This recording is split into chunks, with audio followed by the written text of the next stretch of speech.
Sí, buenas tardes. Juan Carlos Machoro, reportero. Doctor, con estas cifras, pues se ratifica que México ya es sexto mundial en fallecidos y ya alcanzó el 10º lugar en contagios. Y lamentablemente seguimos creciendo en una lista que creo que quisiéramos ser los últimos. Esto para usted, pues literal, ¿qué le dice? Que como sociedad, pues como que no hemos entendido la realidad de la pandemia, o qué está pasando, porque sí seguimos creciendo y creciendo en estas dos listas que creo que no quisiéramos estar. Gracias. Gracias. Qué bueno que hace esta pregunta, Juan Carlos. Desde luego no quisiéramos tener ningún caso, desde luego quisiéramos no tener una epidemia, ni en México ni en el mundo. Desde luego quisiéramos que la epidemia se pudiera detener de un minuto a otro. Desde luego quisiéramos evitar todas las muertes.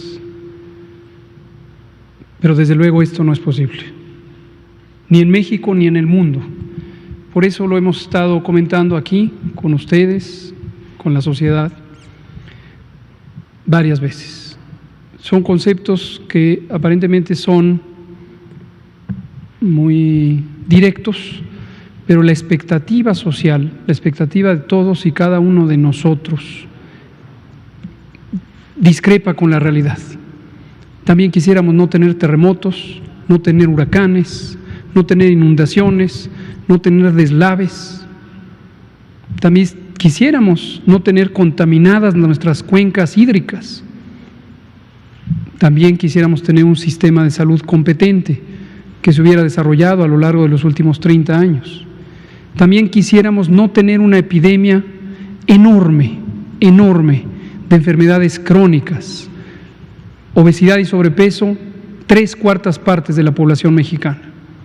Diabetes, 14% de las personas mayores de 20 años. Hipertensión, 35% de las personas mayores de 20 años. Nuestras primeras causas de muerte desde hace más de 15 años, enfermedad cardiovascular, es decir, infartos del corazón, infartos cerebrales, generalmente causados por la hipertensión. Diabetes con sus múltiples complicaciones, pérdida de la vista, pérdida de la función de los riñones, pérdida de la circulación, que frecuentemente llega a amputaciones, cánceres, múltiples cánceres, enfermedad crónica del hígado relacionada principalmente con el consumo excesivo de alcohol y también con la enfermedad crónica metabólica por un fenómeno que se llama hígado graso. Quisiéramos tener una realidad diferente. Cuando México recibe a la epidemia de COVID, la enfrenta con su realidad, la enfrenta con estas condiciones de salud muy deterioradas, una epidemia que no debemos perder de vista, su principal motor, la epidemia de enfermedades crónicas, es el consumo de productos industrializados, procesados y ultraprocesados. ¿Esto qué quiere decir? Todo lo que viene empaquetado y son productos no naturales que han sido modificados industrialmente y se les ha agregado enormes cantidades de distintas azúcares, principalmente fructosa, jarabe de maíz alto en fructosa. Se les ha agregado también distintos aditivos, se les ha agregado sal en exceso y grasas saturadas. Esta es la realidad que hemos enfrentado a lo largo de 30 o 40 años. Y esta es la situación que tenemos. Y como hemos dicho aquí muchas veces, tenemos un sistema de salud que no creció a la velocidad que se necesitaba respecto al crecimiento de la población, que fue deteriorando sus instalaciones por falta de servicio, por dispersión en otras cosas del dinero que debía ser utilizado para eso, que no se distribuyó en el territorio en las zonas de mayor necesidad, sino se concentró de una manera caótica, mal planeada, en zonas urbanas, a veces con repeticiones. Aquí está una unidad de salud de una institución, enfrente está la unidad de salud de la otra institución, en vez de ponerla donde debería estar estratégicamente para cubrir a la población en necesidad. Enorme abandono de la población rural y suburbana y problemas graves de calidad y obviamente de sobresaturación del Sistema Nacional de Salud. Cualquiera que haya ido a una unidad de salud hace 10 años o hace 5 años sabe perfectamente que el sistema de salud que hoy vemos es muy parecido al que hemos tenido en los últimos 30 años. No se echó a perder el 1 de diciembre de 2018. Así ha sido. Quien realmente ha ido a una unidad de salud en el sistema público lo sabe perfectamente. Quien nunca se ha parado por ahí puede tener una idea quizá fantasiosa de la realidad de nuestro Sistema Nacional de Salud, sin menospreciar sus grandes talentos. Efectivamente, también en México se hacen cirugías muy sofisticadas, se hacen trasplantes renales, hepáticos, cardíacos, de múltiples tipos, se hace tratamientos oncológicos de muy alto nivel, se hace cirugía pediátrica. Tenemos también cosas muy competentes, se hace investigación científica. Entonces también tenemos claroscuros, tenemos cosas muy buenas, pero tenemos realidades que debemos afrontar. Entonces, hoy vemos COVID, lo que es importante es no verlo solo como COVID. Es COVID en una población con estas carencias, es en una población con enormes desigualdades económicas y sociales. Los datos son clarísimos. La mitad de la población de México vive en una condición de pobreza, de insuficiencia económica para abastecerse de elementos básicos para una vida apropiada. Y tiene dificultades para enfrentar esa vida todos los días, todos los días. ¿Cuál es la razón? El modelo económico que México ha adoptado o vivido desde hace 40 años. Debe haber una razón. Hubo decisiones de que así se desarrollara México, de que el dinero se concentrara en pocas manos. Hemos dicho, estos son estadísticas mundiales, del Banco Mundial, por ejemplo. México está entre los primeros países, hablando de listas mundiales, en desigualdad. Hay indicadores económicos, no entraré en detalles, dado que no soy economista y no los domino suficientemente bien, pero podemos traer un día a un economista y que nos explique la desigualdad socioeconómica en México y que tome las estadísticas mundiales. Y vamos a ver ahí con toda claridad que México es un país profundamente desigual, para decirlo de manera clara y simple y rotunda. La mayoría del dinero en México está concentrada en pocas familias y por consiguiente la mayoría de las familias tiene pocos recursos. Y ese es a lo que nos enfrentamos cuando llegó COVID. Entonces, ¿qué se puede hacer? Se puede tratar de disminuir la velocidad de crecimiento de la epidemia a través de medidas que han sido planteadas desde hace muchos años. Concretamente, desde 2005, la Organización Mundial de la Salud desarrolló su Plan Global de Preparación y Respuesta ante una pandemia de influenza, que ha sido un modelo. Ha habido después ediciones posteriores, modificaciones, enriquecimiento, pero es un modelo de pandemia muy semejante al de COVID, solo que el de COVID es mucho más intenso. Se parece a la pandemia de influenza de hace 100 años. Pero este modelo de respuesta, de preparación y respuesta, considera acciones como la mitigación comunitaria, una intervención en donde en forma masiva, por una disposición gubernamental, se logra que las personas se queden en casa, es lo que hemos venido diciendo desde hace meses, y eso lleva a que la cantidad de contagios por día sea menor. ¿Se puede lograr que la cantidad absoluta de contagios que enfrentaremos sea menor? Desafortunadamente no. Es muy poco lo que realmente se puede lograr de suspender una epidemia como esta, a menos que se pague un costo elevadísimo, no en términos de gasto público, sino de gasto social, a menos que se cierre totalmente el país, se paralice y entonces se logre que los últimos contagios empiecen a ocurrir en forma natural, se detecten, se aíslen y se paralice. ¿Cuánto tiempo se necesitaría para civilizar a la sociedad? Semanas.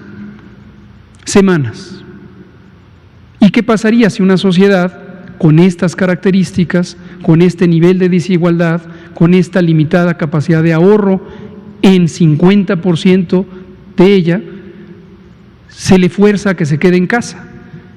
Perece, se le hace un daño muy grande, porque pierden su capacidad de sustentación. Y con ella perece la sociedad, porque la fuerza de trabajo de esta sociedad está mayormente en ese 50%, que son las y los trabajadores manuales, agrícolas, industriales, de los servicios, etcétera, etcétera, etcétera. Entonces, hay que ver siempre en realidad el conjunto. Esta es la sociedad desigual que tenemos. Entonces decía, ¿qué se puede hacer? Se puede mitigar. Por eso decidimos mitigar. ¿Cuándo hay que hacerlo? Hay que hacerlo en el momento más oportuno. Si se hace tempranamente, antes de que lleguen los contagios, esto fue la conversación que teníamos en febrero, quizá lo recuerdan, mientras que en los países europeos había una gran intensidad epidémica, aquí todavía no teníamos casos. ¿Eso quiere decir que podíamos evitar que lleguen? No, tampoco. Aquí dijimos, garantizamos que va a llegar el virus, y llegó. Entonces, si cierra uno las actividades demasiado temprano, las hace uno en el vacío, porque no hay nada que interferir con los contagios, porque no hay contagios. Por ahí había voces de la sociedad, es interesante que han sido las mismas que siguen llevando un mensaje un poco paralelo a la sociedad. Están un poco como aislados, no sé qué sociedad ven. Quizá no ven esta con grandes desigualdades y un sistema de salud deteriorado y gran injusticia social. Es posible que no la vean. Quizá lo ven a través de la televisión y han estado viendo Europa, por ejemplo. Y entonces en su momento decían, cierren ya, cuando no teníamos contagios aquí. Entonces hay que cerrar cuando ya hay algo que detener, que son los contagios. Y lo hicimos, quizá lo recuerdan, pero a veces a todos nos puede fallar la memoria, cuando teníamos 12 casos. ¿Cuántos? 12. ¿Cuántos? 12. Con 12 casos, el viernes 13 de marzo, identificamos que se habían triplicado los casos acostumbrados en los días anteriores. Por ahí alguien, me acuerdo, a lo mejor fue usted, alguien por acá me dijo, ¿y si se duplicaron? Y contesté rotundo, dije, no se duplicaron, se triplicaron. Y no es una especulación, tenemos la evidencia. Y en ese momento, con tan solo 12 casos, ya habíamos identificado con anterioridad que era muy importante cerrar las actividades, hacer una medida masiva que llamamos Jornada Nacional de Sana Distancia, antes de que empezara a subir rápidamente la curva epidémica. No perder de vista, y esto está documentado, que los países europeos más afectados por la epidemia, o nuestros vecinos cercanos, no lo hicieron en ese punto que le llamamos punto de inflexión. Lo hicieron más tarde, no mucho más tarde, pero sí en promedio 2 a 3 semanas más tarde. Solo ese retardo puede ser suficiente para no lograr un éxito adecuado. Nosotros lo hicimos cuando era apropiado. ¿Qué logramos? Lo hemos dicho también, lo hemos mostrado con formas gráficas. Logramos reducir la curva epidémica, aplanarla. ¿Qué quiere decir aplanarla? Que en lugar de ser alta, es como si fuera una montaña, como una loma, baja, pero larga. ¿Por qué razón? Porque la consecuencia de tener contagios más lentos es que se difiere el riesgo, como se llama técnicamente. ¿Esto qué quiere decir? Que en lugar de que se junten todos el mismo día, se van distribuyendo día con día. Y la consecuencia, no agradable, no deseable, es que se prolonga la epidemia. Por esa razón, en México tenemos una epidemia más larga que los países que tuvieron epidemias explosivas. Esto lo comentábamos el domingo pasado con unas gráficas. ¿Por qué queremos tener una epidemia con pocos casos diarios, a pesar de que sea más larga? Porque lo primero y más importante es que no haya personas que mueran por falta de atención. Y si se saturan los hospitales de este precario y deteriorado sistema de salud que durante 40 años no creció como debía, entonces llegan las camas, los ventiladores, el personal a saturarse y tiene que tomar decisiones muy dramáticas que se tomaron en otras partes del mundo, como decidir a quién se intuba y a quién no se intuba. En México no. En México ha habido muertes, todas y cada una de ellas lamentables. Nunca debemos perder de vista que se trata de personas que ya no están con nosotros, personas que dejaron a familias sin su presencia, sin su apoyo, sin su existencia, sin su cariño. Son personas. Y las personas que han fallecido, sin embargo, no fallecieron porque estuvieran saturados los hospitales. Fallecieron porque el COVID les quitó la vida. Pero no olvidemos, lo mostramos cada martes y cada lunes, a quienes les quitó la vida, a personas adultas mayores principalmente, pero dramáticamente en México, a diferencia de Europa, donde hubo epidemias explosivas, a personas que tienen enfermedades crónicas. ¿Cuáles? Hipertensión, diabetes, obesidad, tabaquismo. ¿Por qué se causaron estas enfermedades? Por una mala alimentación. ¿Motivada por qué? Por una dieta que está basada en productos industrializados de bajo valor nutricional y altísimo poder calórico, sólidos y líquidos, bebidas azucaradas, refrescos, que son el líquido principal en algunas poblaciones. Y hay una gran diferencia también social, donde poblaciones más empobrecidas tienen consumos de refresco más grandes. Entonces, esa es la realidad, ese es el contexto de esta situación. Lo de la lista, si estamos arriba o no de España, no hay que perder de vista también que esta es la realidad y esa es la realidad en España. Más un detalle, contar casos y comparar países con poblaciones diferentes es un error metodológico. ¿Por qué razón? Porque obviamente donde hay más población, más personas viviendo, existe la posibilidad de que haya un mayor número de eventos, en este caso muertes, hospitalizaciones, casos. Entonces estas listas, hoy creo que fue un día de primeras planas con este discurso. México ya sobrepasó a España, decía un periódico. En todos lados baja la letalidad, excepto en México, decía otro. Sería útil, por ejemplo, uno de estos periódicos es llamativo porque ha estado con esta idea persistente de comparar la mortalidad de México y otras variantes, pero al mismo tiempo, cuando se habla de enfermedad metabólica, crónica, diabetes, obesidad, hipertensión, y se habla de refrescos, de bebidas azucaradas, de comida chatarra, este mismo periódico suele publicar extensos artículos firmados por el staff. No sabemos quién es el staff, es un poco un misterio. Quizá es el editor, la editora o los dueños, las compañías que producen estos productos. Entonces no perdamos de vista todo esto. Ese sería mi comentario respecto a lo que usted comenta y gracias por mencionarlo, Juan Carlos. Quédate en casa.